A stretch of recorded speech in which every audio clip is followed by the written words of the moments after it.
నమస్కారం అదృష్టం కార్యక్రమానికి స్వాగతం. లక్ష్మీ యోగం అంటే ఏంటి? జాతకంలో లక్ష్మీ యోగం ఉందని ఎలా తెలుస్తుంది? జాతక సమస్యలకు పరిహారాలు తెలియజేయడానికి మనతో పాటు ఉన్నారు ప్రముఖ ఆధ్యాత్మికవేత్త జ్యోతిష్యులు నాగరాజు సిద్ధపల్లి గారు. మరి వారిని అడిగి మరిన్ని విషయాలు తెలుసుకుందాం. నమస్కారం అండి గురుగారు. నమస్తే అమ్మ. గురుభ్యో నమః. ఈరోజు మనము అదృష్టంలో భాగంగా లక్ష్మీ యోగం గురించి తెలియజేస్తారా మాకు?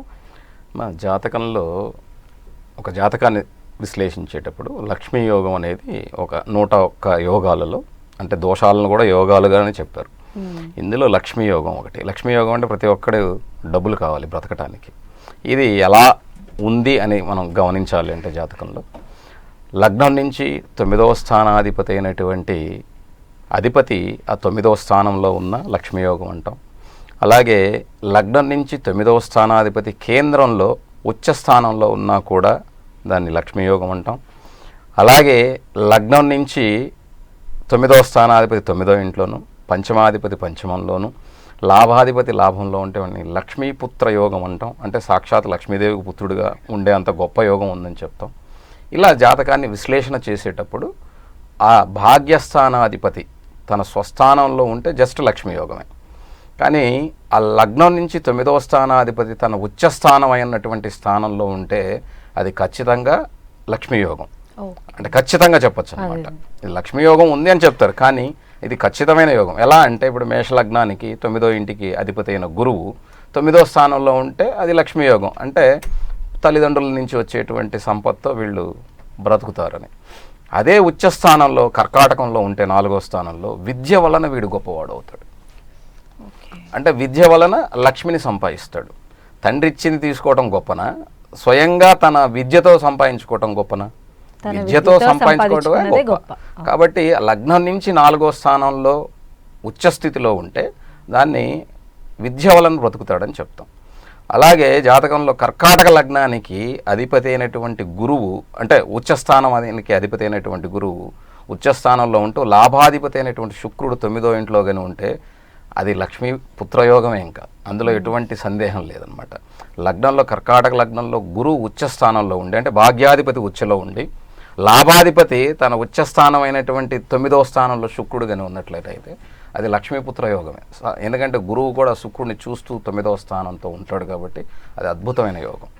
అలాగా జాతకంలో 5 గ్రహాలు ఉచ్చస్థితిని కలిగి ఉన్నా, అందులో ఆ 5లో ఒకటి భాగ్యాధిపతి అయి భాగ్యంలో ఉన్నా, లేదా భాగ్యాధిపతి అయి ఉచ్చులో ఉన్నా, అది కూడా లక్ష్మీపుత్ర యోగమే. ఎందుకంటే ఇవన్నీ కూడా ప్రాక్టికల్ లైఫ్లో మనం చూసి రీసెర్చ్ చేసేటప్పుడు వచ్చే జాతకాలను గమనించి వీళ్ళ యొక్క విశేషాలను మనం గుర్తిస్తాం కాబట్టి రీసెర్చ్ లాగా అలాగా మనం ఉండేటువంటి దాన్ని గమనించి చెప్పాల్సి ఉంటుంది. కాబట్టి ఈ లక్ష్మీ యోగం ఉన్నటువంటి వాళ్ళు ఖచ్చితంగా కోటీశ్వరులు అవుతారని చెప్పను, కాకపోతే వాళ్ళ స్వశక్తితో చక్కగా ఆనందంగా ఉన్న దాంట్లో సంతృప్తికరంగా బ్రతుకుతారు. కాకపోతే కొంతమందికి యోగం ఉన్నప్పటికీ అనుభవించలేరు.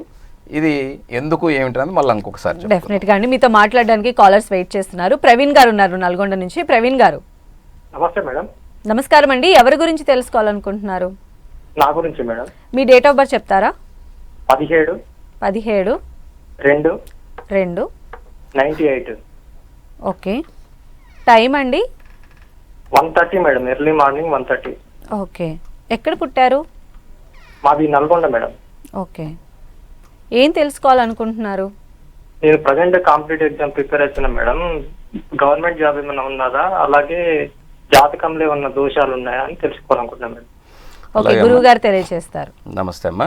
ఇక్కడ నమస్తే సార్. నమస్తే గురువారు. నమస్తే. ఇక్కడ నీ యొక్క జన్మ లగ్నం వచ్చేసి ధనుర్లగ్నం, రాశి వచ్చి మీది కుంభరాశి, నక్షత్రం శతభిష నక్షత్రం 4వ పాదం. జన్మజాతకంలో సంపూర్ణమైనటువంటి సర్పయోగం ఉన్నది. అలాగే లగ్నాధిపతి లగ్నంలో గురువు ఉన్నాడు, దీన్ని హంస మహాపురుష యోగం అంటాం. అలాగే 2వ ఇంట్లో కుజుడు ఉచ్చస్థితిలో ఉన్నాడు. అలాగే 3వ ఇంట్లో చంద్రుడు, విద్యాస్థానంలో శుక్రుడు ఉచ్చలో, బుధుడు నీచభంగంలో రవితో ఉన్నటువంటి జాతకం. అలాగే జాతకంలో 5వ ఇంట్లో కేతు, ఏకాదశంలో శని ఉచ్చస్థితిలో వక్రించి రాహుతో ఉన్నటువంటి జాతకం. ఇక్కడ 3 గ్రహాలు ఉచ్చస్థితిని కలిగి ఉన్నాయి: శని, శుక్రుడు, కుజుడు. అలాగే గురువు తన స్వస్థానంలో ఉన్నాడు. ఇంత అద్భుతంగా ఉండి కూడా జాతకంలో నీకు భయపడాల్సిన అవసరం లేదు. ఎందుకంటే దశమాధిపతి అయినటువంటి సప్తమాధిపతి అయినటువంటి బుధుడు జన్మజాతకంలో నీచభంగ రాజయోగంలో ఉన్నందువల్ల నీకు ఒక భయం కలగవచ్చు. ఈ సర్పయోగంలో ఉండటం వల్ల కూడా నీకు భయం ఉండొచ్చు. కానీ భయపడకుండా నువ్వు ఖచ్చితంగా సాధించేదానికి అవకాశం ఉంది. గురు మహాదశలో బుధుడి యొక్క అంతర్దశే జరుగుతుంది. ఫిబ్రవరి 26 నుంచి 2026 జూన్ వరకు ఈ యోగం ఉంటుంది, అంటే ఈ దశ ఉంటుంది. దీనివల్ల నీకు అద్భుతంగా నువ్వు అనుకున్న దాంట్లో సాధించేదానికి అవకాశం ఉంది. అయితే సిల్లీగా తీసుకోవద్దు, చాలా కష్టపడు, ప్రయత్నం చేయి. నేను చెప్పింది నీకు ఉత్సాహం అవ్వాలే కానీ అంతే తప్ప వచ్చేస్తుందిలే అన్నటువంటి లేజినెస్ కాకూడదు. అలాగే రాహుకేతువుల యొక్క పరిహారానికి మీరు ఇంట్లోనే, మీరు కాంపిటీషన్ ఎగ్జామ్ చేస్తారు కాబట్టి, ప్రయత్నం చేస్తున్నారు కాబట్టి మీరున్న ఇంట్లోనే ఆదివారం సాయంత్రం పూట రాహుకాల దీపాన్ని ఉంచండి. అలాగే మొక్కొచ్చినటువంటి గింజల్ని, అంటే స్ప్రౌట్స్ అంటాం కదా, అది ఈవినింగ్ సమయంలో అంటే ఒక 4:30 సమయంలో పక్షులకి ఇవ్వండి, అంటే భూతదయ చూపించండి. దానివల్ల ఖచ్చితంగా ఈ దోషానికి పరిహారం జరిగేదానికి అవకాశం ఉంటుంది. నెక్స్ట్ కాల్ అండి, వంశీకృష్ణ గారు ఉన్నారు. వంశీకృష్ణ గారు నమస్తే మేడం. నమస్కారం అండి. ఎవరి గురించి తెలుసుకోవాలనుకుంటున్నారు? నా గురించి. డేట్ ఆఫ్ బర్త్ చెప్తారా? 9 జూన్ 9 జూన్ 1992. 92. ఓకే. టైం అండి? రాత్రి 8 అండి. ఓకే. ఎక్కడ పుట్టారండి? హలో, హలో, ఎక్కడ పుట్టారు? రేపల్లి పక్కనండి, గ్రామం. ఓకే. ఏం తెలుసుకోవాలనుకుంటున్నారు? అది వివాహము, జాబ్ అండి. అలాగే ఓకే, గురువు గారు తెలియజేస్తారు. నమస్కారం అండి. నమస్తే అమ్మా. ఇక్కడ వివాహం, జాబ్ తప్పకుండా మీకు నేను చెప్తాను.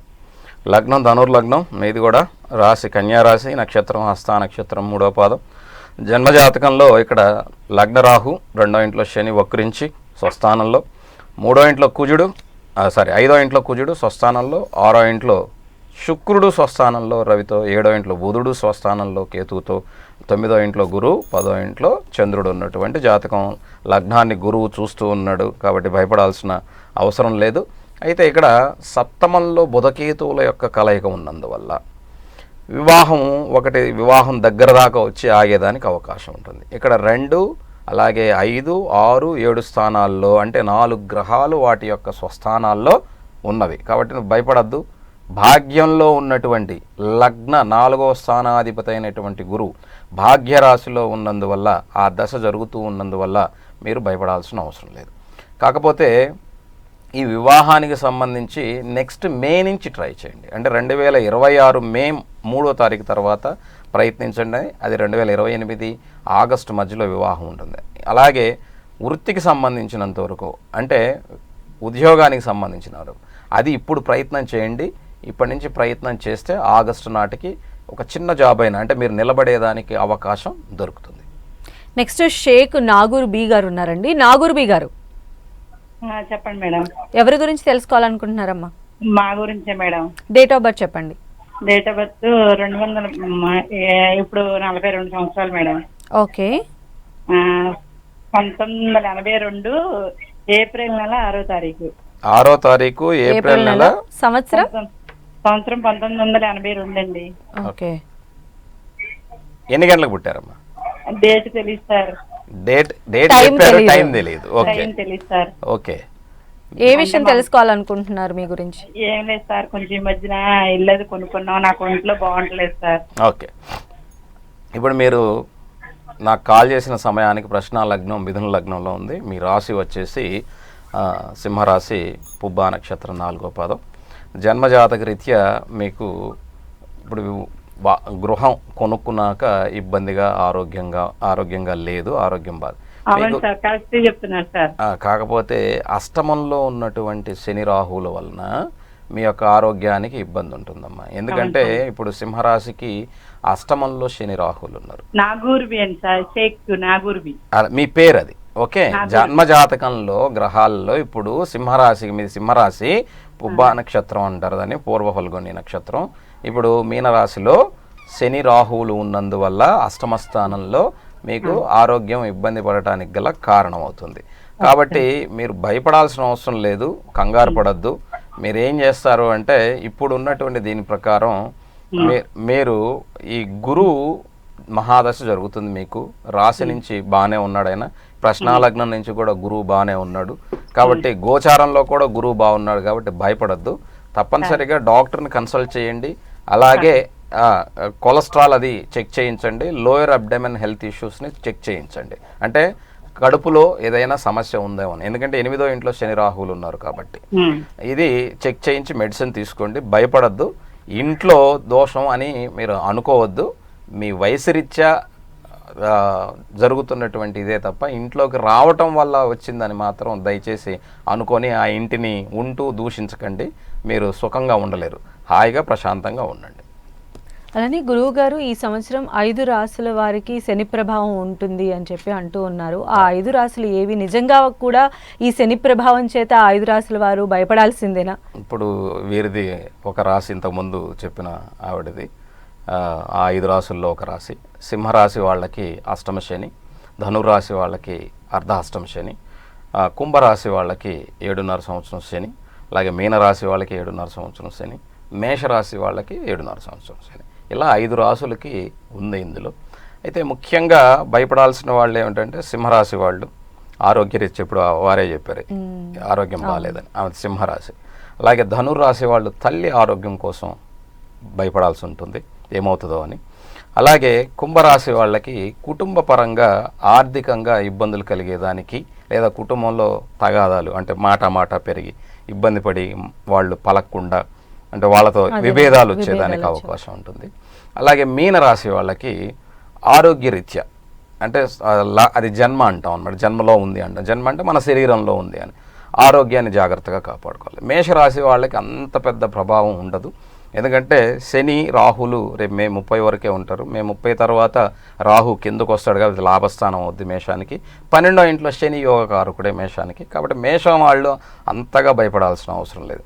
అయితే వీళ్ళందరూ ఏం చేయాలి? మిగతా 4 రాసుల వాళ్ళు. ఇక్కడ శని అంటే అందరికీ భయం. ఇప్పుడు ఎక్కడైనా శనికి వెళ్ళి నూనె పోస్తూ ఉంటారు, లేదా నువ్వులు ఇస్తూ ఉంటారు, బెల్లం పెడుతూ ఉంటారు. కానీ పెట్టేటప్పుడు కూడా ఎలా అయింది, అంటరాని వాళ్ళకి పెట్టినట్టుగా ముట్టనట్టుగా ఏదో భయం అన్నమాట. ఆల్రెడీ నీకు అష్టమ శని ఉందని చెప్తుంటారు, ఆయన నిన్ను పట్టుకొని వచ్చేది ఏమి ఉండదు అక్కడ. కానీ ఎప్పుడైనా మనం పూజ చేసేటప్పుడు కానీ, ఒకరిని గౌరవించేటప్పుడు కానీ, అంటే నా ఉద్దేశం పూజ అంటే ఆ విగ్రహాన్ని రెస్పెక్ట్ చేయటం. నువ్వు అది అసహించుకుంటూ లేకపోతే భయంతోనో దూరంగా పోతే అది ప్రయోజనం ఉండదు. నువ్వు చేసిన పరిహారం కూడా అది నీకు ఫలించదు. ఎవరినైనా సరే మనం రెస్పెక్ట్ చేయాలా? రెస్పెక్ట్ చేయాలంటే ప్రేమతో వెళ్ళి అది చెయ్యాలి, భయంతో కాదు. అలాగే నువ్వులు బెల్లం అనేది మనం తింటే మన శరీర ఆరోగ్యానికి మంచిది. అక్కడ పెట్టండి మీ విశ్వాసం. పూర్వం నుంచి మనం పూర్వీకులు ఇలా ఒక పద్ధతిని చెప్పారు, ఆ పద్ధతిని ఫాలో అయ్యేవాళ్ళు ఫాలో అవ్వండి. కానీ కాల్షియం తగ్గిపోయి ఇప్పుడు మీనరాశి వాళ్ళు ఉన్నారు, వీళ్ళకి జన్మలో ఉందని చెప్తున్నాను, వీళ్ళకి కాల్షియం తగ్గిపోద్ది, బోన్ డెన్సిటీ తగ్గిపోద్ది.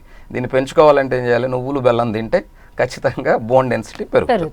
కాబట్టి అది అనమాట శని అంటే. అంటే నువ్వు శ్రమించే శక్తి కోల్పోవటం, ఊరికి నేను నీరసపడిపోవటం, ఓపిక లేదంటాం, డి విటమిన్ తగ్గిపోవటం, ఇలాంటి వాటి ఖచ్చితంగా జరుగుతాయి. అంటే మిగతా వాళ్ళకి జరగవా అంటే ఇంట్లో ఉన్న ప్రతి వాళ్ళకి జరుగుతాయి.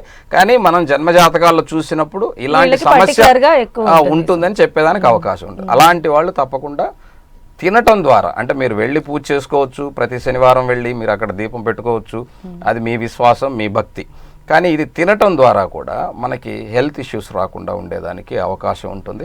అలాగే అష్టమంలో శని అంటే, అష్టమ శని అంటే ఏమిటంటే లోయర్ అబ్డమెన్ హెల్త్ ఇష్యూస్, అంటే నడుముల భాగంలో ఎముకలు అరిగిపోవటం కానీ, నొప్పులు రావటం కానీ, ఇలాంటివి ఎక్కువగా ఉండేదానికి అవకాశం ఉంటుంది. అలాంటి వాళ్ళు కూడా డాక్టర్ని కన్సల్ట్ చేసి తీసుకోవటం ద్వారా బాగుంటుంది. మరి పూజ ఎందుకండి, రెమెడీ ఎందుకండి అంటే, మానసికమైనటువంటి బలాన్ని పెంచుకోవటం కోసం, నాకు ఒక ధైర్యం, ఇది నేను చేయటం వల్ల నాకు ఒక ఆత్మ సంతృప్తి కలుగుతుంది, నమ్మకం వస్తుంది, అప్పుడు వేసుకునే మందు కూడా పనిచేస్తుంది. అందువల్ల మన పూర్వీకులు ఈ సింబలైజ్డ్ సిస్టాన్ని తీసుకొచ్చారు. అందులో ఎటువంటి ఇదేం లేదు, మూఢనమ్మకం కాదు, అది దాన్ని మనం చూసే దృష్టిలో ఉంటుంది. చూసే దృష్టి బాగుందనుకోండి మీకు మంచిగానే కనపడుతుంది, అది చూసే దృష్టిలో లోపం ఉందనుకోండి అది సరిగా కనపడుతుంది. కాబట్టి అది యద్భావం తద్భవతి. ఓకే, నెక్స్ట్ కాల్ ఉన్నారండి, రామూర్తి గారు నెల్లూరు నుంచి. రామూర్తి గారు నమస్తే మేడం. నమస్కారం అండి, ఎవరి గురించి తెలుసుకోవాలనుకుంటున్నారు? నా గురించి మేడం. డేట్ ఆఫ్ బర్త్ చెప్పండి. 29/3. Okay, 379 madam. 79. సమయం అండి? రాత్రి మేడం 12 గంటల మధ్యలో మేడం. 12 గంటలు. ఓకే, ఏ ఊర్లో? ఏ ఊరండి, ఎక్కడ పుట్టారు? మా ఊరు పల్లెటూరు మేడం. అదే ఏ ఊరు మీ ఊరు? బోయల్ పడుతుంది మేడం. ఓకే, చెప్పండి, ఏం తెలుసుకోవాలి? అది ఆరోగ్యం సరిగా ఉన్నట్లేదు స్వామి. మ్మ్. అది అనుకున్న పని కావట్లేదు. ఓకే, ఇక్కడ మీది ధనుర్లగ్నం, రాశి మీనరాశి, నక్షత్రం రేవతి నక్షత్రం, 2వ పాదం. ఇప్పుడే చెప్పుకున్నాం ఆరోగ్యం బాగోదు, మీనరాశి వాళ్ళకి శరీర ఆరోగ్యం బాగోదని ఇప్పుడే చెప్పుకున్నాం, జన్మలో ఉంటుంది కాబట్టి. ఓకే, లగ్నం నుంచి 3వ ఇంట్లో కుజ శుక్ర కేతువు, 4వ ఇంట్లో రవి బుధ చంద్రులు, 8వ ఇంట్లో గురు, 9వ ఇంట్లో శని రాహువుల యొక్క కలయిక ఉన్నటువంటి జాతకం. అయితే ఇక్కడ చంద్రమహాదశ జరుగుతుంది, మీకు గురువు అంతర్దశ జరుగుతుంది. కొలెస్ట్రాల్ చెక్ చేయించండి, బాడీలో కొలెస్ట్రాల్ అనేది ఎలా ఉందో చెక్ చేయించండి, లివర్ అది చెక్ చేయించండి, తప్పకుండా చేయించండి. దానివల్ల ఇబ్బంది కలుగుతుంది, నీరసం వస్తుంది, చిన్న దానికే మనం పని చేయడానికి ఓపిక ఉండదు. అలా దానివల్ల ఏమవుతుందంటే వెళ్ళలేక, మనం చేయాల్సిన పని చేయలేక, మేము అనుకున్నది అవ్వట్లేదు అంటారు. కాబట్టి చంద్రదశ జరుగుతుంది కాబట్టి ఖచ్చితంగా మీరు నా మాట విని ఆరోగ్యాన్ని, ఎందుకంటే చంద్రుడు 4లో ఉన్నాడు, అష్టమాధిపతి 4లోను, 4వ స్థానాధిపతి అష్టమంలోను పరివర్తన యోగంలో ఉంది కాబట్టి మీరు రికవరీ అయ్యేదానికి తొందరగా ఈజీగా ఉంటుంది. వెళ్ళి మీరు డాక్టర్ దగ్గర చెక్ చేయించండి, తప్పకుండా ఆరోగ్యం సరిపడుతుంది. అలాగే ఇప్పుడు అనుకున్న పని అవ్వాలి అంటే ముందు ఓపిక ఉండాలి, ఓపిక లేకుండా మీరు ఏం చేయగలరు? కాబట్టి అందుకని నేనేం చెప్తానంటే చంద్రదశ జరుగుతుంది కాబట్టి మీరు ప్రతి సోమవారం శివాలయానికి వెళ్ళి శివుడు దర్శనం చేయండి. దానివల్ల మీకు మనోధైర్యం పెరుగుతుంది, అప్పుడు తప్పకుండా మీరు కరెక్ట్ వేలో పనిచేస్తారు. ఓకేనా? నెక్స్ట్ కాల్ రండి, రజనీ కుమార్ గారు ఉన్నారు. రజనీ కుమార్ గారు నమస్తే మేడం. నమస్తే అండి, ఎవరి గురించి తెలుసుకోవాలనుకుంటున్నారు? డేట్ ఆఫ్ బర్త్ చెప్పండి. నా గురించే మేడం. డేట్ ఆఫ్ బర్త్ చెప్పండి. 21/6/1998 మేడం. ఏదండి? 21/6/98 మేడం. ఓకే, 98. సమయం అండి? 8 to 9 అలా madam, night 8 PM to 9 PM మధ్యలో. అవునవును. ఎక్కడ పుట్టారు? ఇక్కడేనండి, కురగల్లని రాజధాని. ఓకే, ఓకే, ఏ చెప్పండి. విషయం తెలుసుకోవాలనుకుంటున్నారు? అది వివాహం అను కొంచెం వ్యాపారం ఏమన్నా ఓకే, జాతకంలో కలిసి వచ్చిద్దాం, గురువు గారిని తెలుసు. అట్లాగమ్మా. ఇక్కడ మీ లగ్నం వచ్చి మకర లగ్నం, రాశి వచ్చేసి వృషభ రాశి, నక్షత్రం కృతికా నక్షత్రం, 2వ పాదం. జన్మజాతకంలో మకర లగ్నం నుంచి 2వ ఇంట్లో కేతు, 3వ ఇంట్లో గురు, 4లో శని నీచ స్థానంలో, పంచమంలో చంద్రుడు ఉచ్చలో కుజుడితో, అలాగే శుక్రుడితో, 6వ ఇంట్లో రవి బుధులు, అష్టమంలో రాహు, సంపూర్ణమైనటువంటి సర్పయోగంలో ఉన్నటువంటి జాతకం. రాహు మహాదశ జరుగుతుంది, అందులో కూడా శని అంతర్దశ జరుగుతుంది. ఈ శని 4వ ఇంట్లో ఉండటం వల్ల ఇబ్బంది కలుగుతుంది. నెక్స్ట్ ఇయర్ 2026 నవంబర్ 24వ తారీఖు దాకా వివాహాన్ని గురించి మర్చిపో, ఆ తర్వాత వివాహం చేసుకుంటే బాగుంటుంది. అలాగే అక్కడి నుంచే బిజినెస్ అనే దాంట్లో నీకు వృద్ధి కలుగుతుంది. కానీ ఇప్పుడు ప్రయత్నం చేయకుండా ఉండకు, ప్రయత్నం చేయి, కానీ అధికంగా ఆశపడి నష్టపోకు. ఈ సర్పయోగం ఉంది కాబట్టి సర్పయోగానికి మాత్రం పరిహారం తప్పకుండా చేసుకుంటూ ఉండండి. ఈ సింహరాశిలో రాహు ఉండటం అష్టమ స్థితిలో, ఇది యూరినల్ ట్రాక్ ఇన్ఫెక్షన్, అలాగే కిడ్నీలో స్టోన్ వచ్చేదానికి అవకాశం ఉంటుంది. ఇది ఒకసారి చెక్ చేయించుకోండి. ఓకేనా? Okay okay. నెక్స్ట్ అభిషేక్ గారు ఉన్నారు మంచిర్యాల నుంచి. అభిషేక్ గారు హలో, నమస్కారం అండి. అభిషేక్ గారు ఎవరి గురించి తెలుసుకోవాలనుకుంటున్నారు? నా గురించేనండి. డేట్ ఆఫ్ బర్త్ చెప్పండి. 23 ఫిబ్రవరి 1995. 1995. Okay, time 11:30 Vijayawada. ఓకే, ఎప్పుడమ్మా? పిఎంఆ ఏఎంఆ? మార్నింగ్ అండి. ఏఎం. ఓకే, విజయవాడ. ఏ విషయం తెలుసుకోవాలనుకుంటున్నారు? మామూలుగా లైఫ్ ఎలా ఉంటుంది ఏంటి, ఎలా సెటిల్ అవుతుంది ఏంటి అని తెలుసుకోవాలనుకుంటున్నాను. ఓకే, గురువు గారు తెలియజేస్తారు మీకు. లగ్నం వచ్చేసి మీది వృషభ లగ్నం, రాశి వచ్చేసి వృశ్చిక రాశి, నక్షత్రం జ్యేష్ఠ నక్షత్రం 1వ పాదం. లగ్నం నుంచి 3వ ఇంట్లో కుజుడు వక్రించి కర్కాటకంలో, 6లో రాహు, ఇక్కడ స్వాతి నక్షత్రం రాహు 6వ ఇంట్లో ఉన్నాడు, 7లో గురుచంద్రులు, 8లో శుక్రుడు, 9లో బుధుడు, 10లో రవి శని, 12వ ఇంట్లో కేతు ఉన్నటువంటి జాతకం. జాతకంలో పెద్ద దోషాలేం లేవు ఇక్కడ. కాకపోతే 6వ స్థానాధిపతి 8వ ఇంట్లో శుక్రుడు ఉన్నాడు, లగ్నాధిపతి, అంతే తప్ప ఇప్పుడు శుక్రదశ జరుగుతుంది, రాహు యొక్క అంతర్దశ జరుగుతుంది. జాతకంలో ఎటువంటి దోషాలు లేవు. కాకపోతే సప్తమంలో గురుచంద్రుల కలయిక, చంద్రుడు నీచపడిపోయి ఉండటం, సప్తమాధిపతి కూడా పరివర్తన యోగం ఉన్నప్పటికీ చంద్రుడికి కుజుడికి అక్కడ కూడా నీచిపడి వక్రించి ఉండటం వల్ల వివాహంలో స్వల్పమైనటువంటి దోషం ఉంటుంది. దానికి మీరు ఇష్టపడ్డ వాళ్ళని చేసుకోలేకపోవటం, లేకపోతే ఒక వివాహం వచ్చి బ్రేక్ అంటే దగ్గర దాకా వచ్చేది అంతా ఓకే అనుకున్నా కూడా కాకపోవటం, ఇలాంటిది ఏదైనా సంభవించవచ్చు తప్ప పెద్ద ఇబ్బందులు అయితే ఏం లేవు. అయితే దశమ స్థానంలో శని అద్భుతంగా ఉన్నప్పటికీ కూడా రవి విద్యాస్థానాధిపతి ఉన్నందువల్ల మీరు చదువుకున్న చదువు ఏదైతే ఉందో అది ఉపయోగపడకుండా పోయేదానికి అవకాశం ఉంది. కాబట్టి అది కొంచెం జాగ్రత్త. శని అద్భుతమైనటువంటి శాసమహాపురుష యోగాన్ని ఇస్తున్నాడు. అయితే రాజకీయాలు ఇలాంటి వాటిల్లో గొప్పగా రాణించేదానికి అవకాశం ఉంటుంది, కానీ అది కూడా ఏంటంటే బ్రేక్ చేసేదానికి అవకాశం ఉంటుంది అక్కడ దాకా వచ్చి తీసుకెళ్లకుండా. అందుకని నేనేం చెప్తానంటే వ్యాపారం చేసుకోండి. శనికి సంబంధించింది ఏంటంటే ఎక్కువగా ఆయిల్స్, తర్వాత బిల్డింగ్ కన్స్ట్రక్షన్ మెటీరియల్స్ అంటే ఐరన్ ఇలాంటివి వాటికి సంబంధించింది ఏదైనా బిజినెస్ లాగా ఏదైనా స్టార్ట్ చేసుకుంటే ఈ శుక్రదశ 6వ స్థానాధిపతి 8వ ఇంట్లో ఉన్నందువల్ల అది మీకు, ఎందుకంటే షష్ఠాధిపతి అష్టమంలో యోగకారకుడే, అందులో మీరు భయపడాల్సిన అవసరం లేదు. అంటే శత్రురాశి కదా అని అంటారు, కానీ శత్రురాశి అయి ఉన్నప్పటికీ కూడా మీకు తప్పకుండా యోగాన్ని ఇస్తుంది. ఇందాక గురువు అష్టమాధిపతి లాభాధిపతి సప్తమంలో ఉన్నందువల్ల మొదట వివాహంలో ఇబ్బంది కలిగిన, అంటే చంద్రుడు కూడా నీచంలో ఉన్నాడు కాబట్టి కలిగినప్పటికీ కూడా మీకు ఆ గురు చంద్రుల యొక్క కలయిక కేంద్రంలో ఉండి మిమ్మల్ని పెద్దగా ఇబ్బంది పెట్టకుండా అద్భుతంగా, అంటే సూపర్ అని నేను చెప్పను, దానివల్ల పెద్ద ఇబ్బందులు లేకుండా వివాహంలో కూడా ముందుకు వెళ్ళేదానికి అవకాశం ఉంటుంది. నెక్స్ట్ కాలర్ లోక్ తేజ్ గారు ఉన్నారండి. లోక్ తేజ్ గారు నమస్తే అండి. హలో, నమస్తే అండి. ఎవరి గురించి తెలుసుకోవాలనుకుంటున్నారు? డేట్ ఆఫ్ బర్త్ చెప్పండి. నా గురించి మేడం. డేట్ ఆఫ్ బర్త్ చెప్పండి. 29/8/2002 మేడం. 29/8/2002. అవును మేడం. టైం అండి? టైం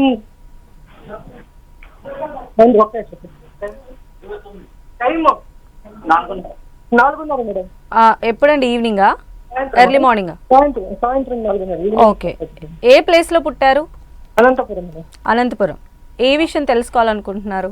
అమ్మ వాళ్ళు జాబ్ వస్తుందో లేదని టెన్షన్ పెడుతున్నారు మేడం. అందుకు ఒకసారి గురువు గారిని చెప్పాలి కదా. ఓకే, తప్పకుండా తెలియజేస్తారు. ఇక్కడ మీ జన్మ లగ్నం వచ్చేసి మకర లగ్నం, రాశి మేషరాశి, నక్షత్రం భరణి, నక్షత్రం 4వ పాదం. జన్మ జాతకంలో చంద్రుడు 4వ ఇంట్లో, 5వ ఇంట్లో రాహు ఉచ్చలో, 6లో శని, సప్తమ గురు ఉచ్చ స్థితిలో, అష్టమంలో రవి స్వస్థానంలో కుజుడితో కుజదోషంలో, 9వ ఇంట్లో శుక్రుడు నీచభంగ రాజయోగంలో, బుధునితో బుధుడు ఉచ్చస్థితిలో లక్ష్మీ యోగంలో, అలాగే ఏకాదశంలో కేతు ఉచ్చస్థితిలో. ఇక్కడ 4 గ్రహాలు ఉచ్చస్థితిని కలిగి ఉన్నాయి. నువ్వు భయపడాల్సిన అవసరం లేదు. ఇప్పుడు కుజమహాదశ జరుగుతుంది కాబట్టి దానివల్ల వాళ్ళకి ఒక కంగారు ఉంటుంది. విద్యాస్థానాధిపతి అష్టమంలో పడిపోయి ఉన్నాడు కాబట్టి విద్యలో ఎట్నో రాణించినప్పటికీ కూడా ఇక్కడ ఉద్యోగానికి సంబంధించి దశమాధిపతి శుక్రుడు నీచంలో ఉన్నందువల్ల కొద్దిగా నీకు ఆలస్యం అయ్యేదానికి అవకాశం ఉందని భయపడుతూ ఉంటారు వాళ్ళు. కాబట్టి భయపడాల్సిన అవసరం లేదు. ఇప్పుడున్నటువంటి పరిస్థితుల్లో మీకు జూలై 15 తర్వాతన ఉద్యోగానికి ప్రయత్నం చేయండి. అది సెప్టెంబర్ మధ్యలో మీకు ఒక చిన్నదైనా సరే, అంటే మీరు అనుకున్నంత పెద్ద జాబ్ కాకపోయినా, అంటే ప్రతి మనిషికి కూడా నేను ఇంత చదువుకున్నాక ఇలాంటిదే కావాలని అనుకుంటే మాత్రం అది కష్టమవుతుంది. ముందు స్టార్ట్ చేసేటప్పుడు మనం నడిచేటప్పుడు కూడా చిన్ని అడుగులతోనే మనం అడుగులు వేస్తాం. కాబట్టి ఉద్యోగంలో కూడా మీ దాంట్లో అలాగే ఉంది. ఫస్ట్ వచ్చిన దాంట్లో జాయిన్ అయ్యి అందులో నుంచి ఎదిగేదానికి అవకాశం ఉంటుంది. కాబట్టి అలా ట్రై చేయండి, తప్పకుండా మీకు దొరుకుతుంది. ధన్యవాదాలు గురువు గారు. ఈరోజు కాలర్స్ సందేహాలకు నివృత్తి ఇచ్చారు, అదేవిధంగా పరిహార మార్గాలను కూడా తెలియజేశారు. ధన్యవాదాలు మీకు. రేపు మనం ఈ లక్ష్మీ యోగం ఉన్నా కూడా చాలామందికి అది అనుభవించేదానికి యోగం ఉండదు. అలాంటి వాళ్ళు ఎలా పరిహారాలు చేసుకుంటే, ఎటువంటివి చేసుకుంటే ఆ లక్ష్మీ యోగాన్ని మనం నిజ జీవితంలోనికి పొందవచ్చు అన్న విశేషాల గురించి తెలుసుకుందాం. మళ్ళీ రేపు తిరిగి కలుద్దాం. అంతవరకు సెలవు. ఇది వాల్టి అదృశ్యం కార్యక్రమం. చూస్తూనే ఉండండి 10 TV.